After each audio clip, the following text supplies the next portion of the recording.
Chief commissionerate ప్రాంతాలుగా పేర్కొన్నారు. కానీ 1950లో రాజ్యాంగం అమలులోకి వచ్చే కాలం నాటికి వీటిని పార్ట్ సి మరియు పార్ట్ డి జాబితాలో చేర్చినారు. 1956లో రాష్ట్రాల పునర్వ్యవస్థీకరణ చేసినప్పుడు వీటిని కేంద్రపాలిత ప్రాంతాలుగా వర్ణించినారు. అంటే వీటి యొక్క ప్రస్థానం ఒక నిజమిద్దంగా నియమబద్ధంగా లేదు. కారణం ఏంటంటే ఫస్ట్ స్టార్టింగ్లో వీటిని షెడ్యూల్డ్ జిల్లాలుగా పేర్కొనేవారు.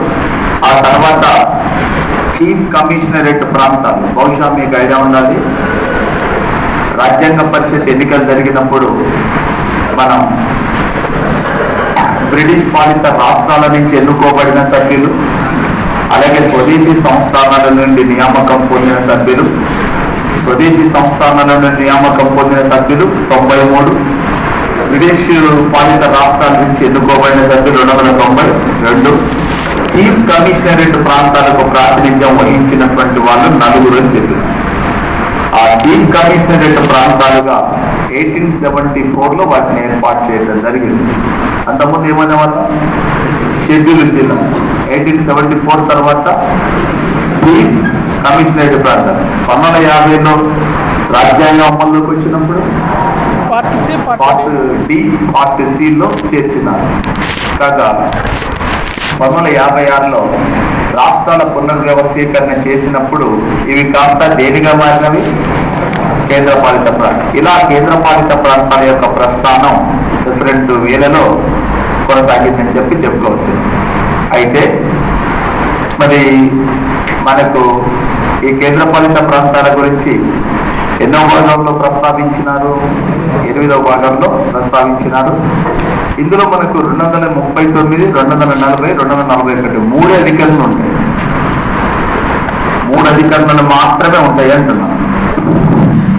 ఈ 3 అధికరణలు కూడా ఒక ప్రభుత్వంలో ఉండేటటువంటి ప్రధానమైన శాఖలు ఏవైతున్నాయో వాటి గురించి తెలియజేస్తాయి. ప్రభుత్వంలో ప్రధానమైన శాఖలు అంటే ప్రభుత్వంలో ఏ శాఖలు ఉంటే ఏదో ఆలోచిస్తారంటే శాసనశాఖ, కార్యశాఖ, న్యాయశాఖ. వాటికి సంబంధించిన అంశాలు మాత్రమే ఇక్కడ ప్రస్తావించినారు. ఎలా అంటే 239 అధికరణ ఈ కేంద్రపాలిత ప్రాంతాలకు సంబంధించిన పాలకులను రాష్ట్రపతి నియామకం చేస్తారు.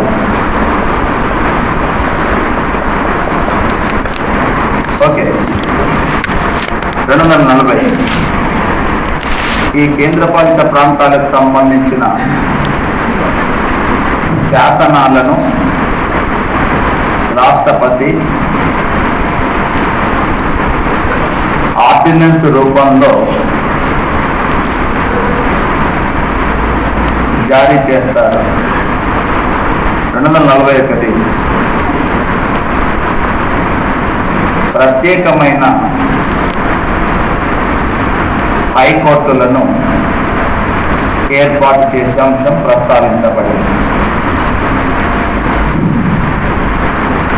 అంటే వాస్తవానికి ప్రభుత్వంలో శాఖలు ఏంటివి? ఏ శాఖలు ఉంటాయి? శాసనశాఖ, కార్యశాఖ, న్యాయశాఖ.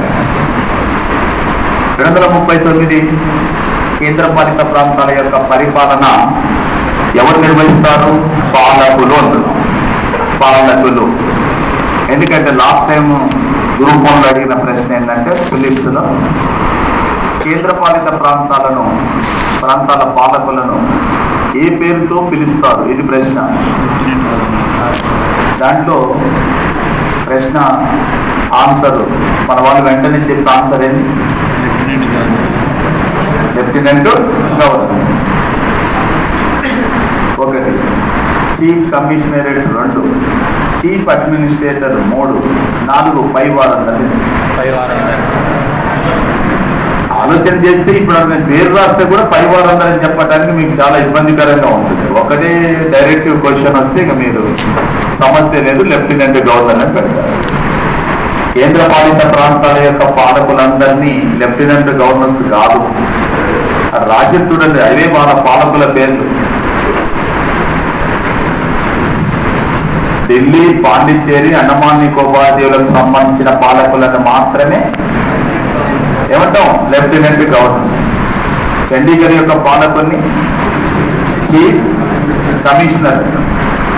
మిగిలినటువంటి డయ్యూ డామన్ కానీ, దాద్రా నగర్ హవేలీ కానీ, లక్షద్వీప్ సంబంధించిన పాలకుని ఏ పేరుతో పిలుస్తాము?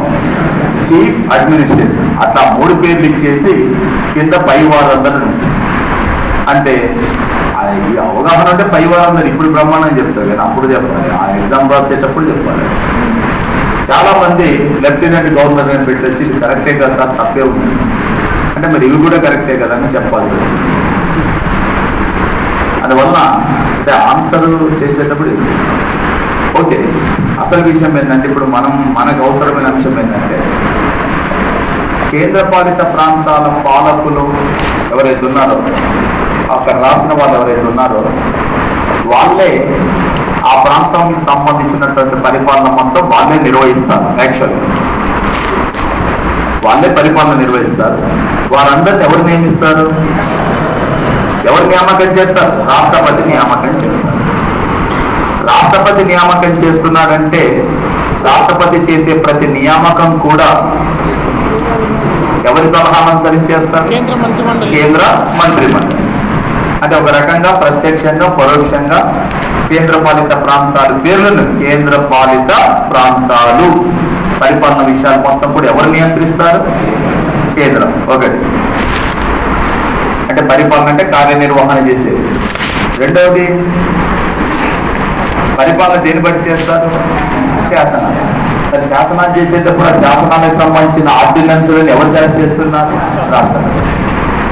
రాష్ట్రపతి ఆర్డినెన్స్ జారీ చేసినాడంటే ఆర్డినెన్స్ ఎవరు ఆమోదించాలి? పార్లమెంట్. మరి రాష్ట్రపతి ఆర్డినెన్స్ జారీ చేయడానికంటే ముందు రాష్ట్రపతి దగ్గరికి ఆర్డినెన్స్ యొక్క కాపీని తీసుకెళ్లేది, రాష్ట్రపతికి సలహా ఇచ్చేది ఎవరు?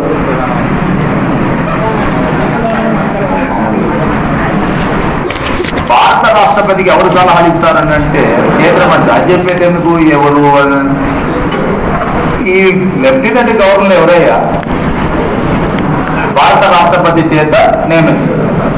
వీరు పోయి సలహా ఇస్తారని మీరు ఏమని ఆలోచిస్తారు? ఎవరు? కేంద్ర పాలిత ప్రాంతాల్లో ఉన్న వీళ్ళు వెళ్ళి రాష్ట్రపతికి మీరు ఇట్లా పరిపాలన చేయాలి, అట్లా చేయాలి, మీరు సలహా ఇస్తారా?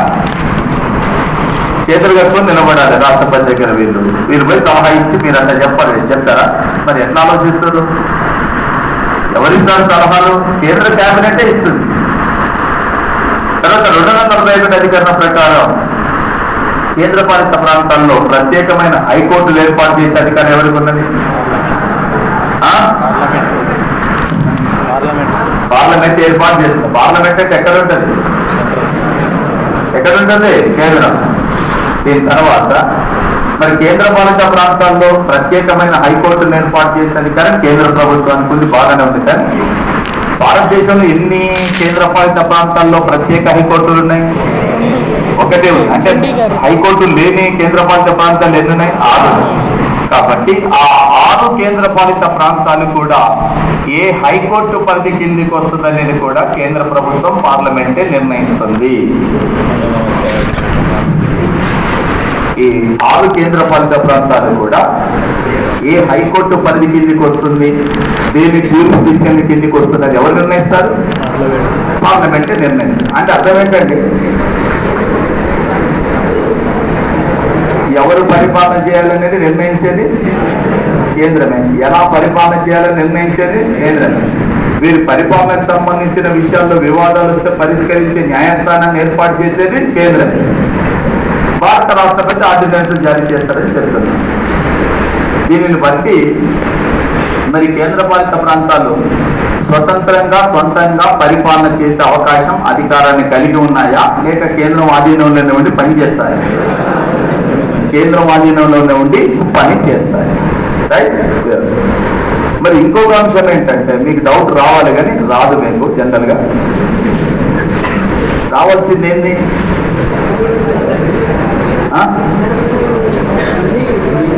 అడగానే మరి మీరు ఒట్టేనే అట్లంటే నేను డౌట్ వచ్చిందా రాలేదా చెప్పండి అని నేను అడిగి మళ్ళీ డౌట్ చెప్పాలా? ఏం రావాలా మీకు డౌట్? ఏంటి?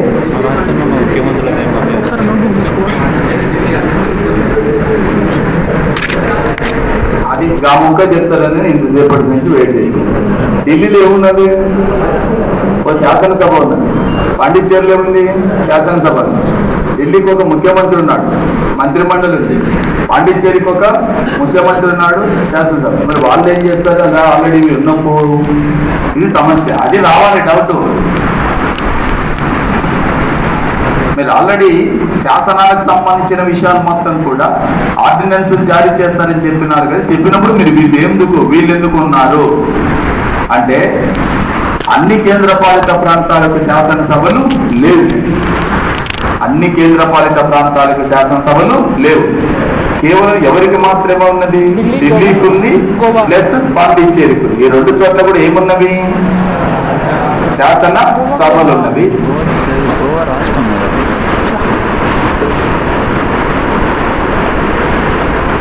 ఇక్కడ ఒక 30 మందితోని, ఇక్కడ ఒక 70 మందితో శాసనసభ ఉంది.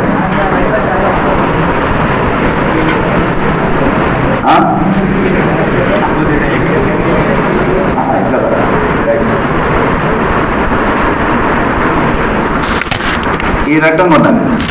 ఇందులో ఎవరు మెజార్టీని సంపాదిస్తారో వాళ్ళు ఏం చేస్తున్నారు? ఇక్కడ ఒక సీఎం ప్లస్ కనీసం 10 మందికి తగ్గకుండా ఉండేటటువంటి మంత్రి మండలి. సేమ్ ఇక్కడ ఒక సీఎం, ఓ 10 మందికి తగ్గకుండా ఉండేటటువంటి మంత్రి మండలి ఉంటుంది. ఓకే. ఇవి ఏర్పాటుకు సంబంధించి, అంటే ఢిల్లీకి సంబంధించి 1991లో 69వ రాజ్యాంగ సవరణ చేసి, మీ దగ్గరకు వచ్చిన రాకుండా అది చూసుకోండి తర్వాత. అదే అందుకనే 70 దేనికి సంబంధించింది చెప్పాలి, అది కూడా చెప్పాలి. 70 దేనికి సంబంధించింది? ఏం లేదు కదా 70.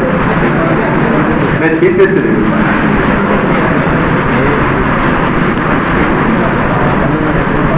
అది వచ్చింది ఆల్రెడీ చెప్పుకున్నాం మనం. నేనే చెప్పిన. Very good. భారత రాష్ట్రపతి ఎన్నికల్లో అది ఉపయోగపడేది కానీ అది కాదు. అది అంటే అక్కడ రాసింది కాదు. ఉపయోగపడితే మనకు దానికి సంబంధించినటువంటి అంశం ఉన్నది. అది ఢిల్లీకి పాండిచ్చేరికి ఉద్దేశించింది, అది వేరేం కాదు. కాకుంటే 70వ రాజ్యాంగ సవరణ 1992లో ఏం కోసం చేసినామంటే, భారత రాష్ట్రపతి ఎన్నికలు జరిగేటప్పుడు ఢిల్లీ పాండిచ్చేరికి సంబంధించినటువంటి శాసనసభల సభ్యులు ఎవరైతే ఉన్నారో వాళ్ళు రాష్ట్రపతి ఎన్నికల్లో ఓటు వేయడానికి అవకాశం కల్పించడం కోసం ఏర్పాటు చేసిన సవరణది. తప్పు కాదు కానీ వాస్తవంగా ఢిల్లీకి ఈ ఎన్సిటి, నేషనల్ క్యాపిటల్ టెరిటరీ అనేటటువంటి ప్రతిపత్తిని కల్పించడం కోసం ఉద్దేశించబడిన సవరణ కాదది. 69వ సవరణ దానికోసం ఉద్దేశించినారు. 70వ సవరణ మాత్రం ఢిల్లీ, పాండిచ్చేరి శాసనసభల సభ్యులు రాష్ట్రపతి ఎన్నికల్లో పాల్గొనటానికి, వారికి ఎలక్టోరల్ కాలేజీలో సభ్యత్వం కల్పించడానికి ఉద్దేశించబడినటువంటి అంశంగా దృష్టిలో పెట్టుకోవాలి. రైట్. అక్కడ ఏదున్నా సవరించుకోవాలి. నోట్స్ లో నా వైపు చూసేది ఏం లేదు. అక్కడ కేంద్రపాలిత ప్రాంతాలు అనేటటువంటి టాపిక్ దగ్గర ఉంటది అది. రైట్. లేకపోతే ముందు నోట్స్ లో రాస్తాం, తర్వాత సవరించుకోండి ఏదైనా.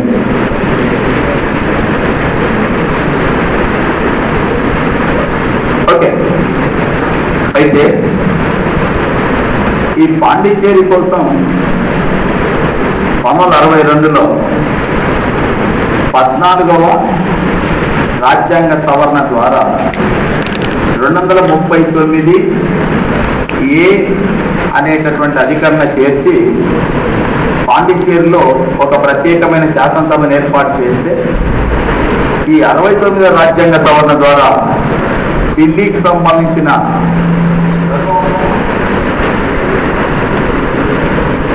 239 ఏ అధికరణ అనే దాన్ని చేర్చి ఢిల్లీలో ప్రత్యేకమైన శాసనసభను ఏర్పాటు చేసే అవకాశం కల్పించినారు.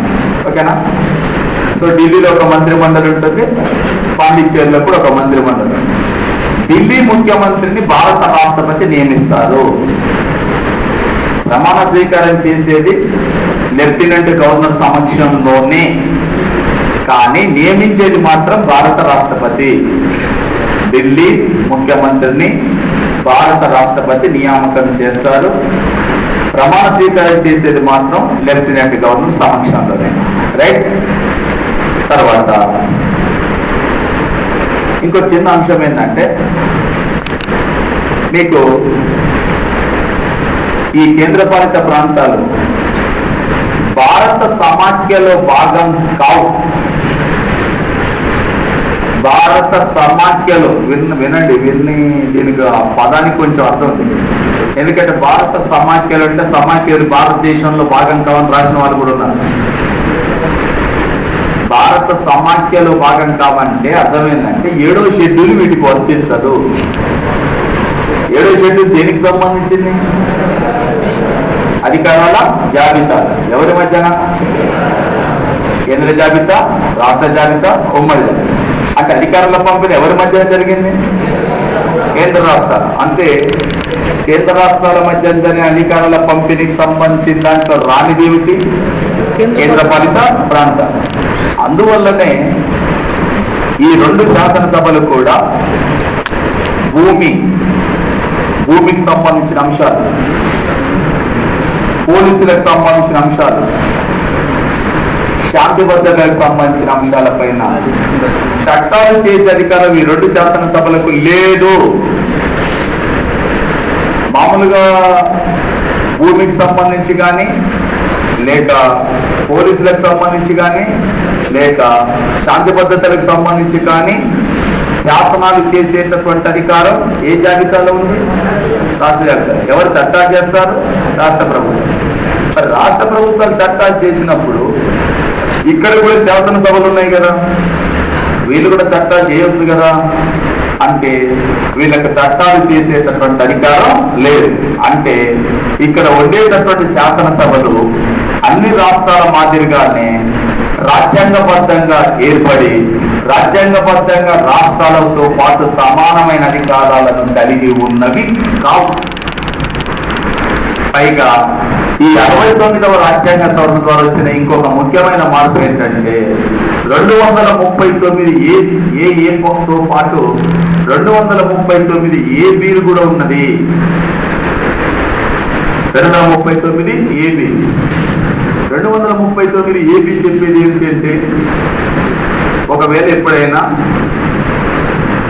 ఢిల్లీ శాసనసభ చేసినటువంటి శాసనాలు, ఢిల్లీ శాసనసభ చేసిన శాసనాలు కేంద్ర ప్రభుత్వ పరిపాలనతో కానీ, కేంద్ర ప్రభుత్వ శాసనాలతో కానీ ఎక్కడైనా విభేదించినట్లయితే ఢిల్లీ శాసనసభ చేసిన శాసనాలు కేంద్ర ప్రభుత్వం యొక్క పరిపాలనతో కానీ, కేంద్ర ప్రభుత్వం యొక్క చట్టాలతో కానీ ఏమన్నా విభేదించినట్లయితే అప్పుడు ఢిల్లీ పరిపాలనకు సంబంధించిన అంశాలపైన భారత పార్లమెంటే చట్టాలు చేస్తుంది అని ఉంది. అంటే దీన్ని బట్టి మీకు అర్థం కావాల్సింది ఏంటి? ఇక్కడ ఉండేటటువంటి శాసనసభలు రాష్ట్రాలలో ఉండేటటువంటి శాసనసభల మాదిరిగా తిరుగులేని అధికారాన్ని కలిగి ఉంటాయా? పరిమితమైన. అందుకోసమే ఇక్కడ శాసనసభలు ఉన్నా కూడా పెద్దగా అంటే ఏం లేనట్టే కాదు, ఉన్నట్టే కానీ పరిమితమైనటువంటి అధికారులతో మాత్రమే ఇవి పనిచేస్తుంటాయి. అది మనం గమనించాలి. ఓకే. సో భారతదేశంలో ఎన్ని కేంద్రపాలిత ప్రాంతాలనే? కేంద్రపాలిత ప్రాంతాలను ఎందుకంటాం? వీటిని కేంద్ర ప్రభుత్వం యొక్క పర్యవేక్షణలోనే ఇవి పరిపాలన నిర్వహించబడతాయి కాబట్టి వీటిని కేంద్ర పాలిత ప్రాంతాలుగా పేర్కొంటారు. అసలు కేంద్ర పాలిత ప్రాంతాలను ఎందుకు ఏర్పాటు చేసినారు?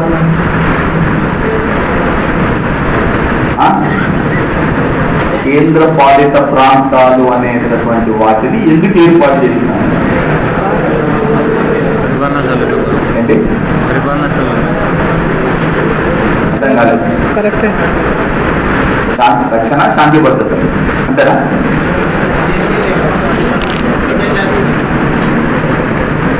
కేంద్ర పాలిత ప్రాంతాల ఏర్పాటుకు ప్రత్యేకమైన క్రైటీరియా అన్నిటి పేరుకు ఒకే సూత్రం లేదు. ఇప్పుడు చండీగఢ్ ఉంది. చండీగఢ్ని కేంద్రపాలిత ప్రాంతంగా ఎందుకు ఏర్పాటు చేస్తున్నారో మీకు తెలుసు కదా? ఎందుకు చెప్పండి? పంజాబ్ రాష్ట్రాన్ని విభజించినప్పుడు ఏ రాష్ట్రాన్ని ఏర్పాటు చేసినారు? హర్యానా. హర్యానా రాష్ట్రాన్ని ఏర్పాటు చేసిన తర్వాత, ఓ రాష్ట్రాన్ని ఏర్పాటు చేసిన తర్వాత హర్యానా కూడా ఓ రాజధాని ఉండాలి. ఉన్నదా? లేదు. కాబట్టి పంజాబ్ రాజధాని చండీగఢే, హర్యానా రాజధాని కూడా చండీగఢ్. రెండింటి రాజధానిగా చండీగఢ్ ఉన్నప్పుడు చండీగఢ్ ఏదైనా ఒక రాష్ట్రానికి కేటాయించాల్సి వస్తుందా? రెండింటికి కేటాయించాలి. రెండింటికి కేటాయించినటువంటి సందర్భంలో ఒక రాష్ట్ర ప్రభుత్వం యొక్క ఆధీనంలో ఉంచితే రెండవ రాష్ట్రానికి ఇబ్బంది వస్తుంది కదా. కాబట్టి తప్పని పరిస్థితులలో అసలు రాష్ట్రాన్ని ఏర్పాటు చేసినప్పుడే చెప్పినారు, హర్యానా సొంత రాజధానిని నిర్మించుకునే వరకు చండీగఢ్ ఉమ్మడి రాజధానిగా పనిచేస్తుంది అని చెప్పినారు. హర్యానాలో సొంత రాజధానిని నిర్మించుకునే వరకు ఏం చేస్తాము? చండీగఢ్ని ఉమ్మడి రాజధాని. ఎప్పుడు ఏర్పాటు చేసినారు ఇది? 1966. ఇంకొక 3 సంవత్సరాలు అయితే 50 సంవత్సరాలు. ఇంకొక 3 years అయితే హర్యానా రాష్ట్రం వేరు చేసి 50 సంవత్సరాలు ఏర్పాటు చేసినారు. అందుకోసమే 2 రాష్ట్రాల రాజధానిగా ఉంది కాబట్టి దాని కేంద్రపాలిత ప్రాంతంగా ఏర్పాటు చేసినారు.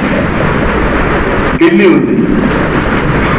ఢిల్లీని రాష్ట్రంగా ఏర్పాటు చేయాలని చెప్పి చాలా కాలం నుంచి డిమాండ్ ఉంది. ఈవెన్ బీజేపీ కూడా సమర్థించిందండి ప్రారంభంలో. ఢిల్లీకి ప్రత్యేక రాష్ట్ర ప్రతిపత్తిని కల్పించాలని. దీనిపైన రాజీవ్ గాంధీ ప్రభుత్వ కాలంలో ఓ కమిటీని వేసినారు.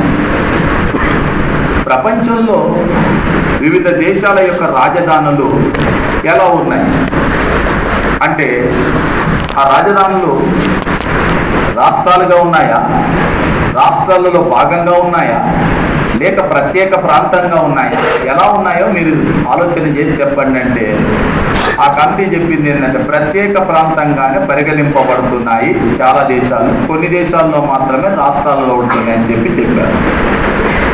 రాష్ట్రాలలో ఉన్నా కూడా ప్రత్యేక పరిపాలన విభాగంగానే పనిచేస్తున్నాయి, కానీ ఒక రాష్ట్రంగా మాత్రం ఎక్కడ లేవు అని చెప్పి సూచన చేస్తే, అప్పుడు 69వ రాజ్యాంగ సవరణ ద్వారా దీనిని ఎన్సిటి నేషనల్ క్యాపిటల్ టెరిటరీ అని ఏర్పాటు చేస్తున్నారు. ఈ నేషనల్ క్యాపిటల్ టెరిటరీ అనే పదాన్ని ఎందుకు వాడుతున్నామంటే, ఇది జాతీయ రాజధాని ప్రతిపత్తి ప్రాంతం అని ఎందుకు చెప్తున్నామంటే, Delhi is nothing but mini India. Delhi is nothing but a mini India అంటే అది ఒక భారతదేశానికి నమూనా. భారతదేశంలో ఉండేటటువంటి అన్ని రాష్ట్రాలు కలిస్తే భారతదేశం ఎలా అవుతుందో ఢిల్లీ కూడా ఒక మినీ ఇండియాగా నమూనాగా ఉన్నది. అలాంటి దానిని ఒక రాష్ట్రంగా ఏర్పాటు చేస్తే మిగతా ప్రాంతాల వాళ్ళకందరికీ కూడా సమస్యలు వస్తాయి కాబట్టి దానికి నేషనల్ క్యాపిటల్ టెరిటరీగానే ఉంచాలని చెప్పి నిర్ణయించినారు. ఇప్పుడు చండీగఢ్కి ఒక కారణం, ఢిల్లీకి మరొక కారణం, ఇకపోతే పాండిచ్చేరి డయ్యూ డామన్లకు మరొక కారణం. అక్కడ కారణం ఏంటంటే, దాదాపుగా పాండిచ్చేరిలో కానీ డయ్యూ డామన్ దాద్రా నగర్ హవేలీలో కానీ మీరు ఎప్పుడు అడుగుతుంటారు, సార్ ఆంగ్లో ఇండియన్స్ అంటే ఏంటిది, ఆంగ్లో ఇండియన్లు ఎవరు, వాళ్ళు ఎట్లుంటారు అని చెప్పి అడుగుతుంటారు. అప్పుడప్పుడు వాళ్ళు మన మాదిరిగానే ఉంటారు. విషయం ఏంటంటే, మనం చెప్తుంటాం వారం రోజులు సహవాసం చేస్తే వారు వీరైతారు, అంటే లక్షణాలు అలవాటు పడతారు. మరి బ్రిటిష్ వారితో 200 సంవత్సరాలు సహవాసం చేసినాం కాబట్టి ఇక్కడ ఉన్నటువంటి వాళ్ళతోనే వైవాహిక సంబంధాలు ఏర్పడటం, ఒక కొత్త సంతతి ఆంగ్లేయులు ఇండియన్స్ కలిసి వివాహం ద్వారా వైవాహిక సంబంధం ద్వారా జన్మించినటువంటి ఒక కొత్త సంతతి ఇక్కడ ఉద్భవించిన వాళ్ళే ఆంగ్లో ఇండియన్స్. మరి అలాంటి పరిస్థితులు వచ్చినప్పుడు వాళ్ళ సంతతి వాళ్ళకి సంబంధించిన జనాభా ఎక్కువగా ఉంటుంది ఆ ప్రాంతాలలో. ఇండియన్స్ భారత సంతతికి సంబంధించిన వాళ్ళు కూడా ఉంటారు, కానీ వీళ్ళు ఎక్కువగా ఉంటారు. అలాంటప్పుడు అక్కడ ఆ సంతతిపై కానీ లోకల్గా ఉండేటటువంటి వాళ్ళు ఆ సంతతిపై ఏమన్నా దాడులు చేసి ఇంకేదన్నా ఇబ్బందులు వస్తే అది ప్రపంచవ్యాప్తంగా కూడా మనకు ఒక చెడ్డ పేరు తీసుకుంటుంది అంతర్జాతీయంగా. కాబట్టి అలాంటి ప్రాంతాలన్నింటిని కూడా కేంద్రమే అజమాయిషీ చేస్తుంది. ఇకపోతే లక్షద్వీపు ప్లస్ అండమాన్ నికోబార్ ద్వీపం, అవి సముద్రంలో బంగాళాఖాతంలో ఎక్కడో అది ఉంటుంది, ఇది అరేబియా మహాసముద్రంలో ఎక్కడో ఉంటుంది. మరి ఇలాంటి వాటిని రక్షించాలంటే అక్కడ ఉన్నటువంటి రాష్ట్రాలు వాటి వల్ల సాధ్యం కాదు. అందుకోసమే తప్పని పరిస్థితుల్లో వాటిని కేంద్రమే తనాలి. ఇట్లా అనేక కారణాలు అప్పుడప్పుడు సార్ ఎందుకు సార్ కేంద్ర పాలిత ప్రాంతం అనవసరంగా ఏర్పాటు చేసినారు, రాష్ట్రాలకు ఏర్పాటు చేసినట్టు నువ్వు చేయి. మరి ఈ కారణాలు ఉన్నాయి. ఈ కారణాలన్నింటిని మనం గుర్తుంచుకోవాలి. నిన్న కూడా ఎవరు అడిగినారు, సార్ జమ్మూ కాశ్మీర్ రాష్ట్రానికి ఎందుకు గెలిపించాలి, కథ మొత్తం వినతం ఎందుకు గెలిపించాలంటే ఏం చెప్తుంది దానికి? దేశ విభజన కాలం నాటి పరిస్థితులు, కాశ్మీర్ ఉన్నటువంటి ప్రత్యేక పరిస్థితి, పక్కనే ఉన్నటువంటి అంటే పాకిస్తాన్ రెచ్చగొట్టడం కానీ అక్కడ తిరుగుబాటును ప్రోత్సహించడానికి చేస్తున్న ప్రయత్నంలో ప్రజలలో కూడా అపనమ్మకం ఏర్పడకుండా ఉండాలంటే ప్రజలకు ఒక భరోసా ఇవ్వాల్సి వచ్చింది, రాజ్యాంగబద్ధమైన భరోసా. దానికోసమే ఏర్పాటు చేసినాం. ఇప్పుడు నువ్వు పాకిస్తాన్ పొద్దున్నే అదే ప్రచారం చేస్తుంది, ఏమని మీరు అక్కడ 2వ శ్రేణి పౌరులుగా ఉంటారు, 2వ శ్రేణి పౌరులుగా ఉంటారు, మీకేం హక్కులు ఉండవు, మీకేం ప్రత్యేకమైన, అదే మీరు మాలో కలిస్తే మీకు అన్ని అవకాశాలు కల్పిస్తామని చెప్తుంది. ఇప్పుడు నువ్వు రద్దు చేస్తే పాకిస్తాన్ చెప్పినట్లు అవుతుంది కదా, మీకేం హక్కులు ఉన్నాయి ఏం లేవు కదా వచ్చేసేయండి అని చెప్తే ఓకే బ్రహ్మాండం ఎట్లాగే వీళ్ళు రద్దు చేసినా మేము అటు వస్తేనే బాగుంటుంది అనుకుంటారు. అంటే నువ్వే వెళ్ళిపోరని చెప్పినట్ట. అందుకోసమే కొన్ని ప్రత్యేక పరిస్థితుల్లో ఒకటి ఇక్కడ కేంద్రపాలిత ప్రాంతాలు కూడా అదే ప్రత్యేక పరిస్థితులు దృష్టిలో పెట్టుకుంటారు. మీరు ఇక్కడ కేంద్రపాలిత ప్రాంతాలకు సంబంధించిన దాంట్లో విషయం ఏంటంటే, అంటే మీరు బిట్లు ఆబ్జెక్టివ్ టైప్ క్వశ్చన్స్ వచ్చేటప్పుడు ఎలా వస్తాయి? 1 పాలకులు, 2 ఏర్పాటు, 3 వాటి సంఖ్య, 4 రాజ్యాంగానికి సంబంధించినటువంటి అధికరణలు ఎక్కడెక్కడ ఉన్నాయి. తర్వాత మనం ప్రత్యేక హైకోర్టును ఏర్పాటు చేసిన డీటెయిల్స్ చెప్పినాం కాబట్టి అది కానీ, అదేవిధంగా పాలకులని ఎవరు నియమిస్తారు, ఆర్డినెన్స్లు ఎవరు జారీ చేస్తారు, అదేవిధంగా దీనికి ప్రత్యేకంగా శాసనసభలు ఉన్నవి, వాటి యొక్క సంఖ్య ఎంత, ఏ అధికారులు వీటి కోసం కల్పించబడ్డవి, ఇలాంటి అంశాలు ఏవైతున్నాయో వీటిని దృష్టిలో పెట్టుకుంటే సరే ఆబ్జెక్టివ్ టైప్ క్వశ్చన్స్ వచ్చేటప్పుడు అవే ఉంటున్నాయి కాబట్టి రైట్.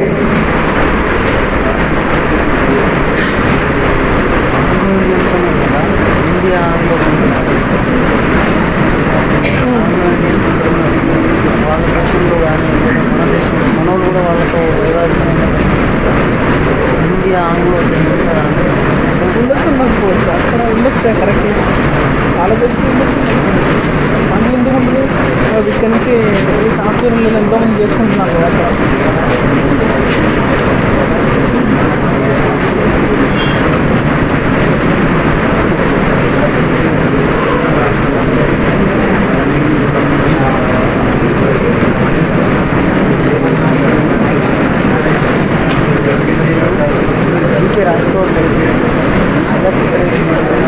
నెక్స్ట్ మనం మధ్యలో ఒక టాపిక్ పక్కన పెట్టిన, ఏంటి ఆ టాపిక్? భారత సమాఖ్య. సమాఖ్య అంటే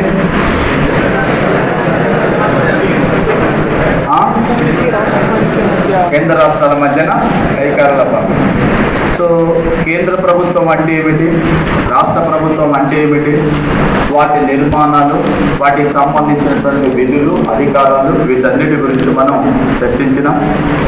ఇప్పుడు ఈ రెండింటికి మధ్యన అంటే కేంద్రానికి రాష్ట్రాలకు మధ్యన ఉండేటటువంటి సంబంధాల గురించి చర్చించాలంటే అసలు భారతదేశం ఎలాంటి విధానాన్ని ఏర్పాటు చేసింది అనే దాని గురించి భారత సమాఖ్య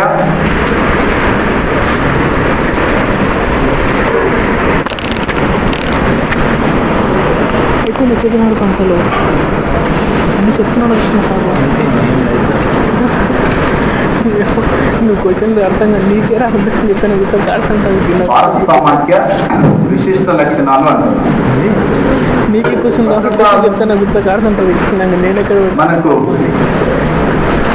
ఈ సమాఖ్య అంటే ఏమిటి, సమాఖ్యకు విరుద్ధంగా ఏముంటుంది, ఐడియా ఉంది కదా ఆల్రెడీ, సమాఖ్య యొక్క లక్షణం ఏమిటి, వీటి గురించి మనకు ఫస్ట్ ఒక అవగాహన రావాలి. దాని గురించి అవగాహన వస్తే మిగతా టాపిక్స్ మొత్తం కూడా అర్థం చేసుకోవడం చాలా సులభం అవుతుంది. ప్రపంచంలో ప్రధానంగా 4 రకాల ప్రభుత్వాలు ప్రధానంగా, అంటే మిగతావి ప్రభుత్వాలు ఉన్నప్పటికీ ప్రధానంగా 4 రకాలు ఉంటాయి. ఒకటి పార్లమెంటరీ ప్రభుత్వం, రెండవది అధ్యక్ష తరహా ప్రభుత్వం, మూడవది ఏకకేంద్ర ప్రభుత్వం, నాలుగవది సమాఖ్య ప్రభుత్వం. ఇవి ప్రపంచంలో ఉండేటటువంటి ప్రధానమైనటువంటి ప్రభుత్వ రకాలు. ఇవి కాకుండా ఇంకా రకాలు ఉన్నాయి. ఇంకా రకాలంటే ఉదాహరణకి రాజరికం ఉంది. ఇప్పటికీ భూటాన్, జోర్డాన్ లాంటి చోట్ల రాజరిక వ్యవస్థ ఉంది. మయన్మార్ లాంటి దేశంలో, ఇంకా ఇతర కొన్ని లాటిన్ అమెరికన్ దేశాల్లో మిలిటరీ ప్రభుత్వాలు ఉన్నాయి, మిలిటరీ ప్రభుత్వాలు ఉన్నాయి. కొన్ని చోట్ల కమ్యూనిస్టు ప్రభుత్వాలు ఉన్నాయి. ఇలా కొన్ని చోట్ల నియంతృత్వం, కొన్ని చోట్ల మిలిటరీ ప్రభుత్వాలు, కొన్ని చోట్ల రాజరిక వ్యవస్థలు ఉన్నప్పటికీ ప్రధానంగా ఉన్న రకాలు మాత్రం ఈ 4 రకాలు. ఏంటేంటివి? పార్లమెంటరీ ప్రభుత్వం, అధ్యక్ష ప్రభుత్వం, ఏకకేంద్ర ప్రభుత్వం, సమాఖ్య ప్రభుత్వం. అయితే ఈ 4 రకాలలో కూడా మనకి ఇప్పుడు ప్రస్తుతం సంబంధించినటువంటి టాపిక్ ఏంటంటే ఈ ఏకకేంద్ర సమాఖ్య ప్రభుత్వాలు. మనకు ప్రస్తుతం మన టాపిక్ సంబంధించినటువంటిది అయితే ఏకకేంద్ర సమాఖ్య ప్రభుత్వాలు. మీరు ఫస్ట్ ఏకకేంద్ర సమాఖ్య ప్రభుత్వాలు అంటున్నాం. అంటే 2 రకాలు. ఈ వర్గీకరణ అంటే ఒకటి ఏకకేంద్ర ప్రభుత్వాన్ని, మరొకటి సమాఖ్య ప్రభుత్వం అనే వర్గీకరణ దేని ఆధారంగా చేసుకొని, అంటే ఏ సూత్రాన్ని, ఏ అంశాన్ని, ఏ నియమాన్ని ఆధారం చేసుకొని వర్గీకరణ చేసినాయి? What is the basic principle for the classification of these 2 type of governments? అసలు ఏ ప్రిన్సిపల్, ఏ బేసిక్ ప్రిన్సిపల్ ఆధారం చేసుకొని ఈ వర్గీకరణ చేసినాం, అంటే క్లాసిఫికేషన్ చేసినాం? అంటే అధికారాలు, ప్రభుత్వం యొక్క అధికారాలు ఏవైతే ఉన్నాయో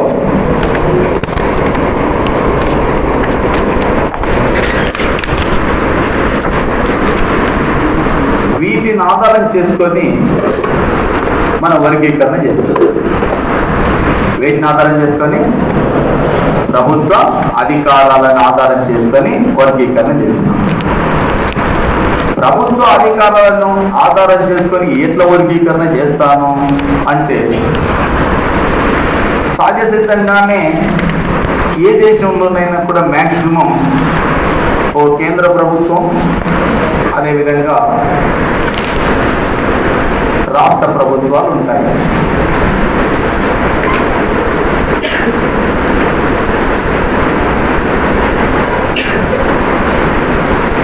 ఇవి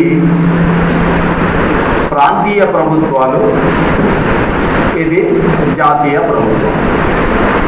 దేశం మొత్తాన్ని పరిపాలించేది జాతీయ ప్రభుత్వం, రాష్ట్రాలను పరిపాలించే వాటిని ప్రాంతీయ ప్రభుత్వాలు అంటారు. ఈ ప్రభుత్వ పాలనాధికారాలు మొత్తం కూడా వీటిని కేంద్రీకరణ చేస్తే, కేంద్రీకరణ లేక వికేంద్రీకరణ చేస్తే, కేంద్రీకరణ వికేంద్రీకరణ, ఇది బేసిక్ ప్రిన్సిపల్. ఈ ఒక్క అంశం అర్థమైతే మనం ఈ టాపిక్ మొత్తం కూడా దాదాపు దీంట్లో ఒక ఇంపార్టెంట్ టాపిక్ సెకండ్ యూనిట్లో ఆ టాపిక్ మొత్తం మీకు అర్థమైంది. ఆ బేసిక్ ప్రిన్సిపల్ మీద మీకు అవగాహన ఉండాలి. ఒక దేశ ప్రభుత్వానికి సంబంధించిన అధికారాలన్నీ కేంద్రీకరణ చేస్తే, వికేంద్రీకరణ చేస్తే, ఎక్కడ కేంద్రీకరణ చేస్తే కేంద్ర ప్రభుత్వం వద్దనే కేంద్రీకరణ చేస్తే, అంటే ఒకే చోట కేంద్రీకరణ చేస్తే దీన్ని ఏకకేంద్ర ప్రభుత్వంగా పేర్కొంటారు. ఒక దేశ పరిపాలనకు సంబంధించిన అధికారాలన్నింటినీ ఒకే కేంద్రం వద్ద కేంద్రీకరణ చేస్తే దాన్ని ఏకకేంద్ర ప్రభుత్వంగా పేర్కొంటారు. ఏకకేంద్ర ప్రభుత్వాన్ని ఇంగ్లీష్లో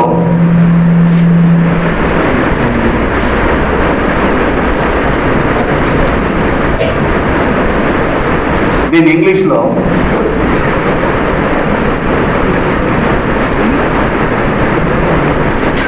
యూనిటరీ ఫార్మ్ ఆఫ్ గవర్నమెంట్ అంటారు. ఏకేంద్ర ప్రభుత్వాన్ని ఇంగ్లీష్లో ఏమంటాం? Unitary form of government. Form అంటే రూపం, యూనిటరీ గవర్నమెంట్. ఈ యూనిటరీ అనే పదం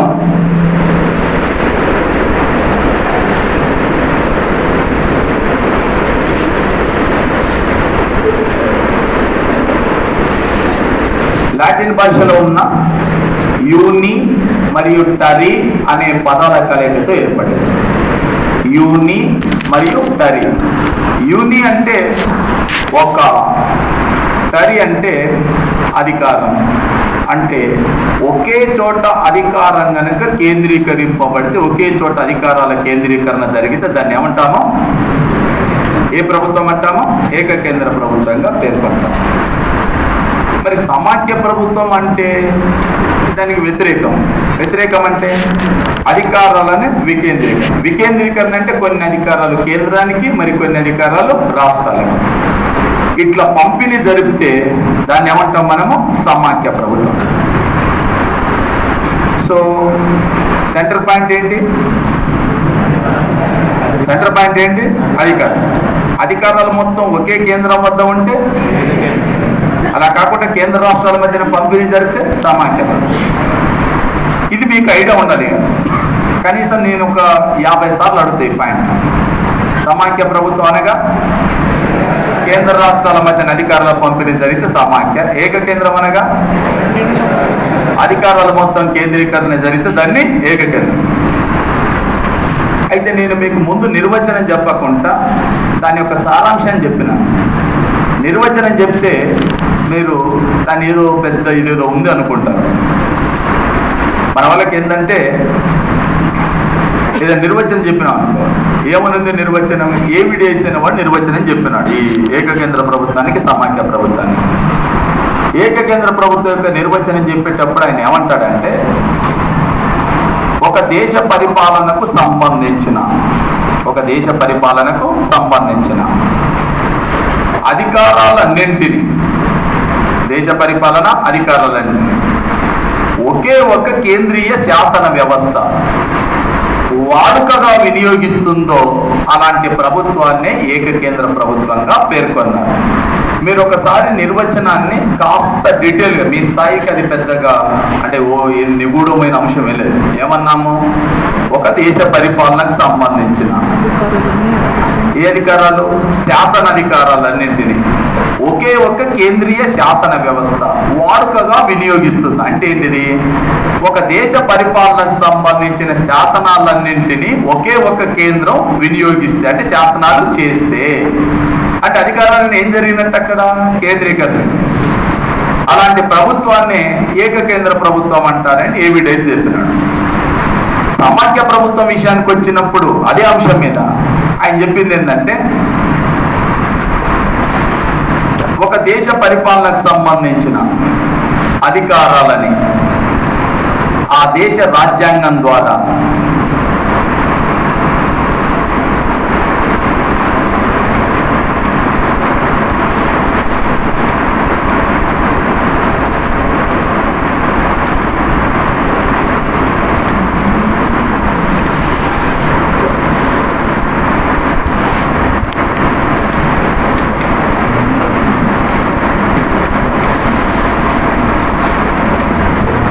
ఇది సమాఖ్య. ఒక దేశ పరిపాలనకు సంబంధించిన పరిపాలన అధికారాలని ఆ దేశ రాజ్యాంగం ద్వారా కేంద్ర రాష్ట్రాల మధ్యన పంపిణీ చేసి ఎవరి పరిధిలో వారు, అంటే రాజ్యాంగ పరిధిలో, కేంద్ర ప్రభుత్వ పరిధిలో, రాష్ట్ర ప్రభుత్వ పరిధిలో, ఎవరి పరిధిలో వారు స్వతంత్రంగా వ్యవహరించేటటువంటి ప్రభుత్వాన్ని సమాఖ్య ప్రభుత్వం అంటున్నాను. అంటే సమాఖ్య ప్రభుత్వం అంటారు అని చెప్పాడు, కానీ సూత్రం మొత్తం ఏంటండి? అధికారాల పంపిణీ. ఇక్కడ సూత్రం మొత్తం ఏంటిది? ఏకకేంద్ర ప్రభుత్వ సూత్రం ఏంటిది? అధికారాల ప్రభుత్వ అధికారాల కేంద్రీకరణ జరిగితే ఏకేంద్ర, పంపిణీ జరిగితే సమాఖ్య. అట్లా ప్రపంచంలో ఈ 2 రకాల ప్రభుత్వాల వర్గీకరణలు జరిగినాయి. దాదాపుగా చాలా దేశాలు ఏదో ఒక విధానాన్ని అనుసరిస్తున్నాయి. ఉదాహరణకి ఇప్పుడు సమాఖ్య విషయానికి వచ్చినప్పుడు దీంట్లో ముఖ్యంగా అమెరికా కావచ్చు, స్విట్జర్లాండ్,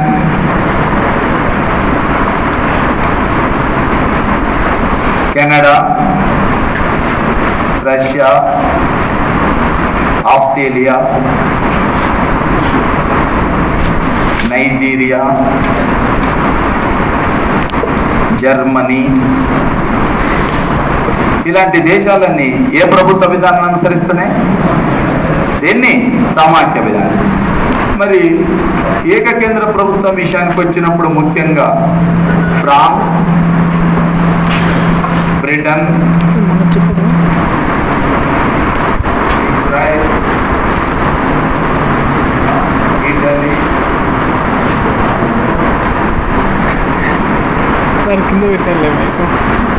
జపాన్, చైనా, ఇలాంటి దేశాలన్నీ దేనిని అనుసరిస్తున్నవి? ఏకేంద్ర ప్రభుత్వం. అంటే ప్రపంచంలో మెజార్టీ దేశాలు ఏకకేంద్ర విధానాన్ని, మరికొన్ని దేశాలు సమాఖ్య విధానం.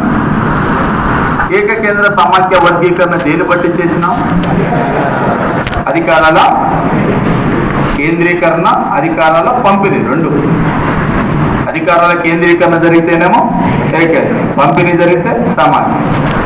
అయితే ఈ విషయానికి వచ్చినప్పుడు భారత రాజ్యాంగ నిర్మాతలు ఒక యూనిక్ ఫీచర్ను అనుసరించినారు భారతదేశంలో.